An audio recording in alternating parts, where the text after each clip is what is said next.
Bonjour à tous et bienvenue sur la chaîne Vivre Libre en Christ. Je remets ces instants dans les mains du Seigneur.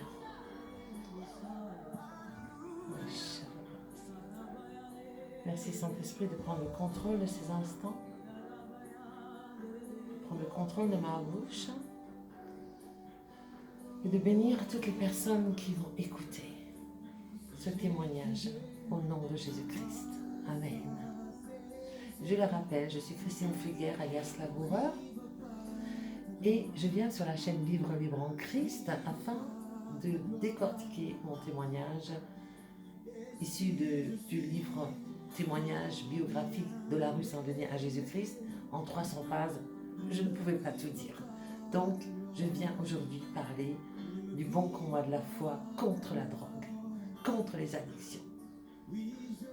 Et sur la base de la parole Matthieu 6, verset 33, cherchons premièrement le royaume de Dieu et sa justice, et tout le reste nous sera donné par-dessus. Ayons cet objectif de faire ce qui est bien aux yeux de Dieu. Le premier conseil que je pourrais donner, c'est de ne jamais commencer. Si vous n'avez pas touché à ça, gloire à Dieu, n'y touchez jamais, jamais, jamais. Il est écrit une grande croix rouge, poison. Un jour, quand j'étais très jeune, l'école nous faisait la prévention contre la drogue. Et nous sommes allés voir le film de Christian F. 13 ans, drogué, prostitué. J'étais moi-même une terre fertile et fragile. Donc, j'étais pas bien.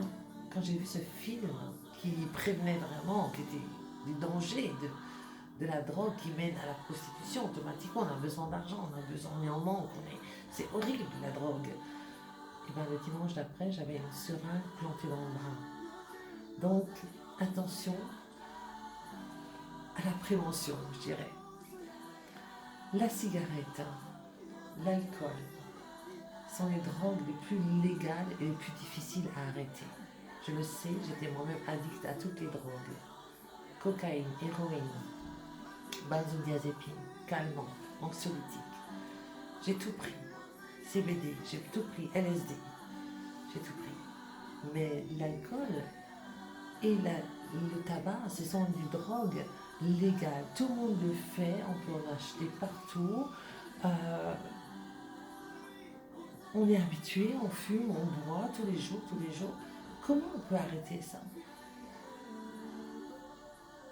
Les médecins nous prescrivent des médicaments. Comment on les arrête? On commence un jour, mais peut-être qu'on n'arrive plus jamais à les arrêter. Ou alors, on en meurt. Tous ces produits, finalement, prennent la place de Dieu, qui revient à Dieu. Elles comblent un vide et c'est la place qui revient à Dieu. Elle nous donne l'effet de nous faire du bien un instant, et l'effet éphémère s'en va, et tout d'un coup on n'est pas bien, on est vide, on a toujours besoin de cet effet, et on recommence, parce que c'est le manque qui commence à arriver. Il y a des remèdes. Il y a des remèdes à tout cela. La première chose à ne pas faire, parce qu'il y a des choses à faire, mais il y a aussi des choses à ne pas faire, c'est, si vous avez une personne dans votre entourage qui se drogue, qui a vraiment des problèmes, c'est de faire les démarches à sa place. Quand on donne notre vie au Seigneur, on est décideur. Le Seigneur nous a laissé libres. Il veut aussi qu'on décide de s'en sortir, dire Seigneur, je veux m'en sortir. Aide-moi. Donc ça ne sert à rien d'envoyer une personne de votre entourage dans un sevrage alors que ce n'est pas elle qui l'a décidé. Ça ne marche pas.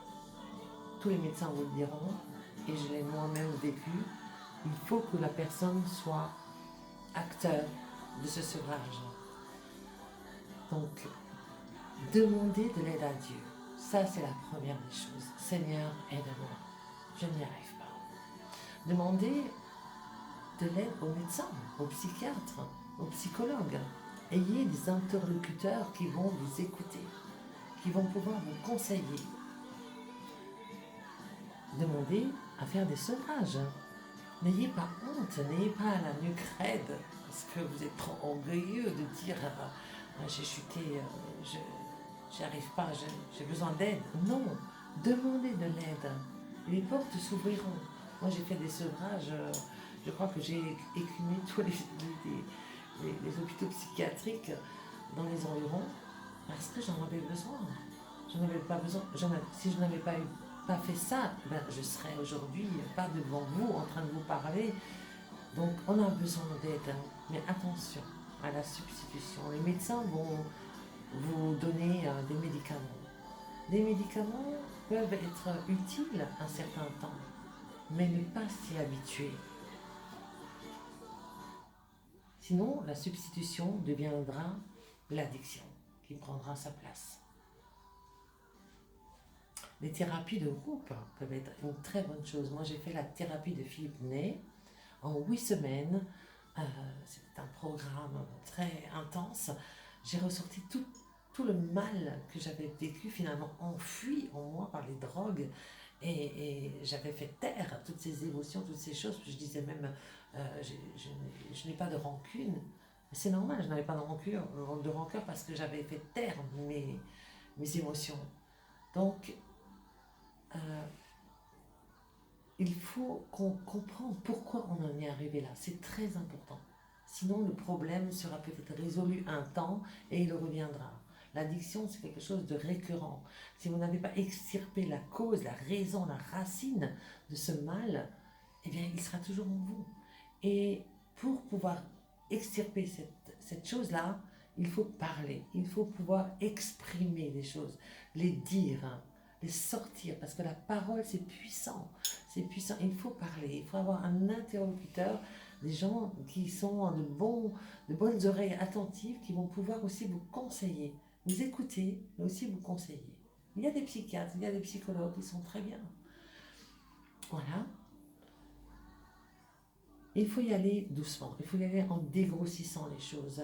C'est vrai qu'on aimerait être libre d'un coup, et Dieu peut le faire, il l'a fait pour moi. J'ai rechuté, ben après, c'était à moi de faire pas à pas les pas pour en sortir. Et je crois que Dieu est un Dieu d'ordre, et il faut y aller avec parcimonie. Et la première des choses, c'est de continuer à prier et à croire que Dieu va le faire encore. La deuxième des choses, c'est de demander pardon. À chaque fois que vous rechutez, à demander pardon. Pour ma part, j'ai l'exemple de la cigarette. J'ai rechuté je ne sais combien de fois. La cigarette, c'est de la drogue en barre qu'on trouve dans tous les coins de rue. Donc, parfois, le Seigneur permettait même qu'au moment où je voulais aller en acheter, le rideau se fermait et il me montrait vraiment que c'est dangereux. Parfois, je rechutais, je me cachais dans la salle de bain pour fumer une ou deux cigarettes chez moi. C'est horrible. Je me cachais. Dieu, comme dans le jardin d'Éden, il me disait, mais Christine, que fais-tu? Où te caches-tu? Et je prenais le paquet, j'allais le déchirer en 1000 morceaux et je le jetais à la poubelle. Je demandais pardon au Seigneur. Mais ce qu'il m'a demandé de faire, c'est de toujours demander pardon en public. Pas devant tout le monde et tout, mais devant des groupes de prière, hein, où je confessais le péché devant les frères et sœurs. Et je crois que c'était encore plus dur, cet acte était encore plus dur que de jeter le paquet à la poubelle, parce que ça me demandait l'humilité de dire les choses. Et si Dieu a demandé de confesser nos péchés, ce n'est pas pour nous embêter, c'est pour que nous y revenions pas, c'est pour que nous ne recommencions pas à le faire. Et je dois dire que ça a bien marché. Donc, à voir. Les conseils pratico-pratiques, je dirais, parce que le diable est tapis à notre porte et il cherche comme un lion rugissant qui il va dévorer. Pour combattre cela, il faut mettre en place des stratégies. La première des stratégies, je dirais, c'est dès le réveil, dès le matin. Une personne qui est dépressive, dès qu'elle ouvre les yeux, elle a toute sa dépression qui lui saute à la figure. Et là, dès que vous ouvrez les yeux, moi je l'ai fait et je le fais encore et ça marche à tous les coups. Je proclame tout de suite des paroles. Je suis dans la paix, je suis dans la joie. Je proclame et déclare que cette journée est une journée de grâce, une journée de victoire. Je proclame l'abondance de la maison de Dieu est mon partage. La parole que pour ma part m'a impacté, c'est lève-toi, prends ton lit et marche. Donc je dis, je prends mon lit, je me lève et je marche. Et je me lève parce que pour ma part, dormir était quelque chose que j'aimais tellement, tellement dormir. Et j'aime encore dormir. Et c'est peut-être, entre guillemets, mon péché mignon. Il faut que je fasse attention à ça. Et Dieu, il sait pourquoi il m'a donné lève-toi, prends ton lit et marche. Parce que sinon, je dormirais nuit et jour. Et en fait, dormir, c'est un peu comme se droguer, c'est un peu planer. Voilà, on ne sait pas trop où on en est. Et il faut faire par la proclamation, il faut aller contre ces choses. La parole de Dieu, elle est plus forte, elle est opérante, elle est plus tranchante qu'une épée à double glaive. Elle sépare l'âme de l'esprit, elle fait le ménage. Mais il faut la proclamer, il faut la dire. Et il y a la louange. Le matin, quand on se lève, eh ben, on n'a pas forcément les louanges qui viennent. Souvent, le Saint-Esprit nous donne des airs. Mais si on n'ouvre pas la bouche, à un moment donné, il ne se passera rien. Si je n'allume pas mon téléphone et je mets la musique, et je pense qu'on a tous des téléphones aujourd'hui avec YouTube dedans et qu'on a tous le doigt pour cliquer sur la louange et commencer à chanter avec cette louange. Commencer à saturer votre espace, votre maison par la louange. Parce que Dieu, il vient trôner au milieu des louanges de son peuple.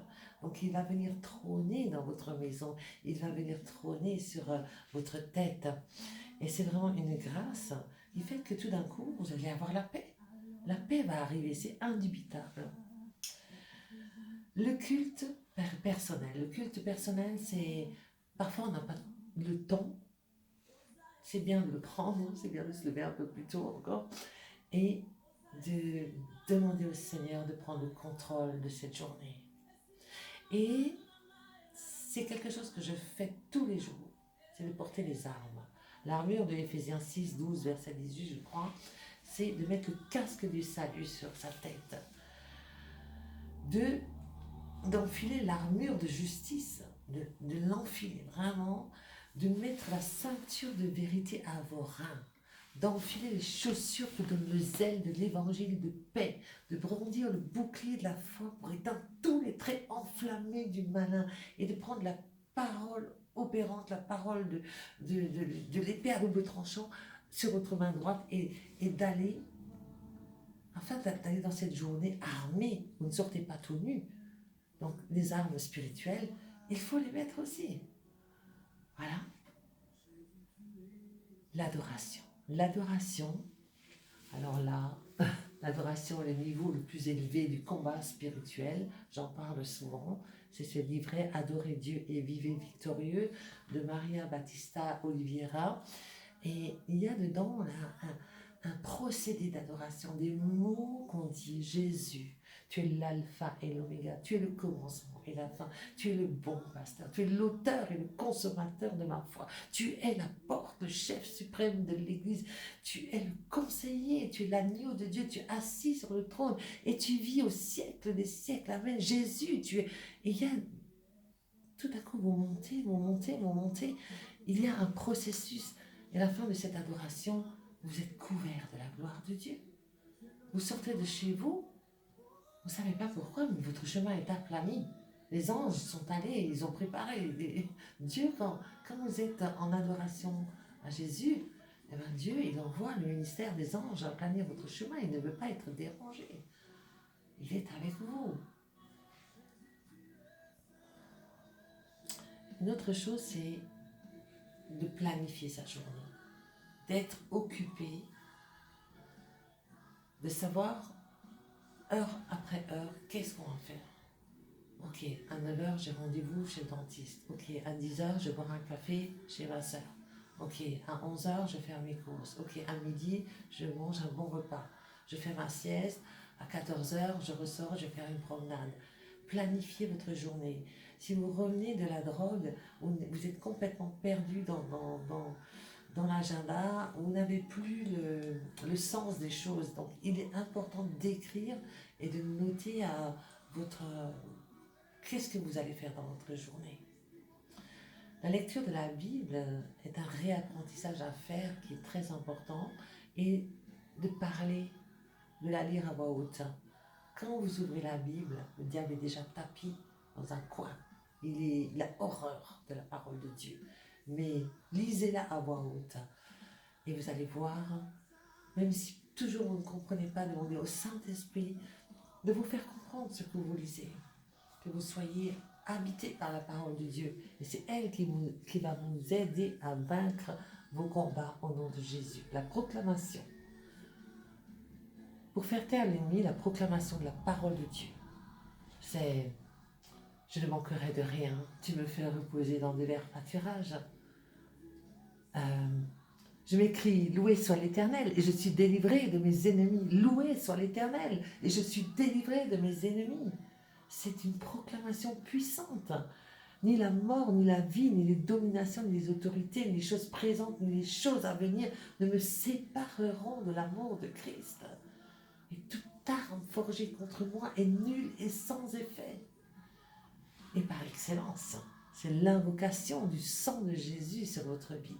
L'invocation du sang de Jésus sur toutes vos entreprises, sur toute cette journée que vous allez passer. Le sang de Jésus qui est plus fort que le sang d'Abel qui crie dans le désert et que tout autre sang. Ne lésinez pas avec ce sang, il est puissant. Et ce que vous...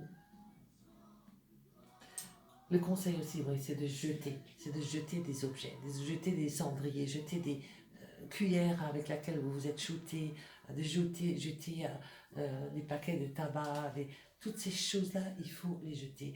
La musique que vous écoutiez, il ne faut plus l'écouter, cette musique ACDC, Trust, c'est des musiques sataniques. En fait, il y a des messages subliminaux où le diable vous parle. Donc tout ça, ce sont des choses à jeter loin de vous, dans la mer des oublis, et de vous délier, parce que tout ce que vous déliez sur la terre est délié dans le ciel. C'est la parole de Dieu qui le dit au nom de Jésus-Christ. Déliez-vous de ces choses. Et enfin, et ça c'est la chose la plus importante à faire, c'est la prière du salut. Vous savez, pour ma part, j'étais chrétienne, mais délivrée de la drogue, mais je tournais en rond. Je me demandais, mais comment ça se fait que je fais tout ce qu'un chrétien fait? Je loue le Seigneur, je lis la Bible, je vais dans les réunions, mais ça va pas. Ma vie, ça va pas. Et j'étais pas heureuse, j'étais pas satisfaite. Et en fait, c'est que le jour où j'ai donné ma vie à Jésus, où j'ai dit oui, Seigneur, je capitule, je vais te suivre toi et toi seul, que ma vie a pris du sens, que j'ai su exactement d'où je venais et où j'allais. J'étais sauvée. Donc ce que je vous propose aujourd'hui, sans plus attendre, c'est de faire avec moi cette prière du salut, de répéter après moi, parce qu'il n'y a plus de temps à perdre. Jésus revient bientôt. Nous voyons que la création tout entière soupire après la révélation du Fils de Dieu. Nous sommes là et nous savons que Jésus revient bientôt. Tout est en train d'être ébranlé, secoué. Et la Bible est claire, elle dit que quand ces choses arriveront, les nations qui se lèvent contre les autres nations, les tremblements de terre, les famines, les virus, les ravages, alors bientôt viendra la fin. Mais ce n'est pas encore la fin. Vous avez encore un temps. Mais aujourd'hui, je vous encourage de faire la prière du salut avec moi. Donc, fermez vos yeux, mettez-vous devant le Seigneur. Faites une introspection en vous-même et regardez un peu votre état. Et c'est le moment de dire, je capitule. Je ne peux rien faire sans toi, Seigneur, j'ai besoin de toi. Donc je vous demanderai de répéter après moi cette prière du salut. Père éternel, je viens à toi dans le nom de Jésus. Je reconnais avoir péché. Je regrette les fautes que j'ai commises et la vie que j'ai vécue. Je te demande pardon. Je désire maintenant tourner le dos au péché. Père, je crois que Jésus-Christ, ton Fils unique, a versé son précieux sang sur la croix du calvaire et est mort pour mes péchés.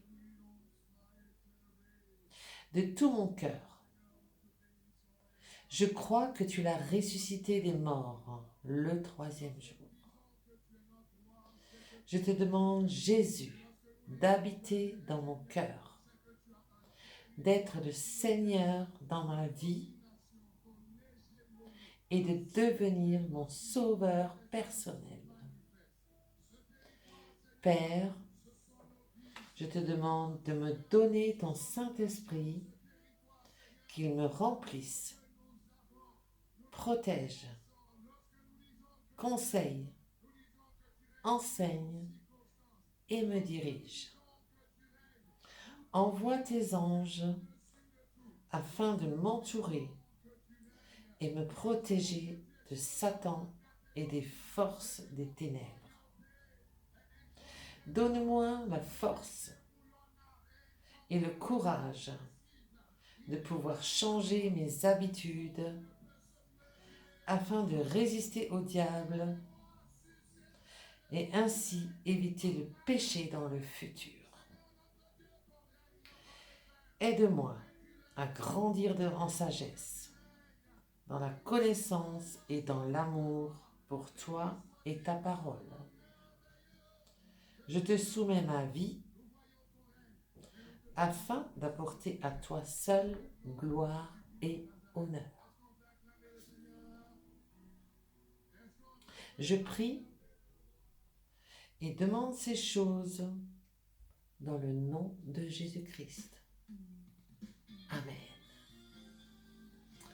Je scelle cette prière par le sang de l'agneau. Et je suis dans la joie, Seigneur, parce qu'il y a plus de joie pour un pécheur qui se repent que pour 99 autres justes. Les anges font la fête dans le ciel lorsqu'il en est ainsi. Et je sens cette joie maintenant. Je scelle cette prière par le sang de l'agneau et je déclare maintenant que vous êtes passés de la mort à la vie, des ténèbres à la lumière, que la vieille personne et une vieille nature est terminée, que aujourd'hui toutes choses sont faites nouvelles en Jésus-Christ. Merci Père d'avoir entendu la prière du salut de la personne en face de cet écran. Touche son cœur, conduis-la, emmène-la dans le chemin que tu as préparé d'avance pour elle ou pour lui. Que ton nom soit glorifié dans sa vie, qu'il fasse de toi le premier, qu'il cherche premièrement le royaume, ton royaume et ta justice, et nous savons que tout le reste lui sera donné en plus. À toi toute la gloire, l'honneur, la puissance pour les siècles des siècles. Amen. Amen, amen. Je vous bénis et je vous dis à très bientôt. Shalom.